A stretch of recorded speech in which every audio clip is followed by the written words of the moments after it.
OTT వేదికలు Covid సమయంలో ప్రేక్షకులకు చేరువగా మారినప్పటికీ ఇప్పుడు అవి సినిమా పరిశ్రమల్లో కీలకమైన ఆదాయ మార్గంగా మారాయి. కథలు, టాలెంట్, మార్కెటింగ్ తో పాటు ఇప్పుడు OTT views, rights, trending data కూడా చిత్ర విజయానికి ప్రమాణాలుగా నిలుస్తున్నాయి. ఈ క్రమంలో పాన్ ఇండియా స్టార్ ప్రభాస్ నటిస్తున్న తాజా చిత్రం the Raja Saab OTT rights విభాగంలో నూతన రికార్డులు స్థాపిస్తోంది.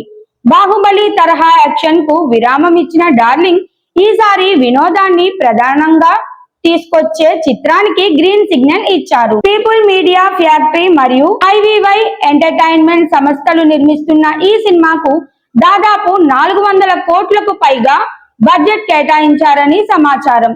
దర్శకుడు మారుతి ప్రత్యేకమైన కామెడీ టచ్ సినిమాను రూపొందిస్తున్నట్లు ట్రేడ్ టాక్. ఈ చిత్రంలో నిధి అగర్వాల్, మాలవిక మోహనన్, రిధి కుమార్ హీరోయిన్లుగా నటిస్తుండగా సంజయ్ దత్, బోమ్ ఇరానీ, బ్రహ్మానందం, సముద్రఖని తదితరులు కీలక పాత్రలో కనిపించనున్నారు.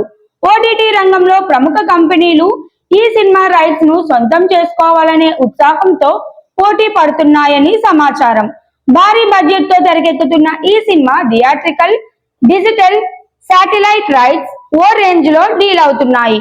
ప్రభాస్ మార్కెట్ ను చూస్తే ఈ సినిమా ఓటీటీలో కూడా భారీ వ్యూస్ సాధించే అవకాశాలు స్పష్టంగా కనిపిస్తున్నాయి.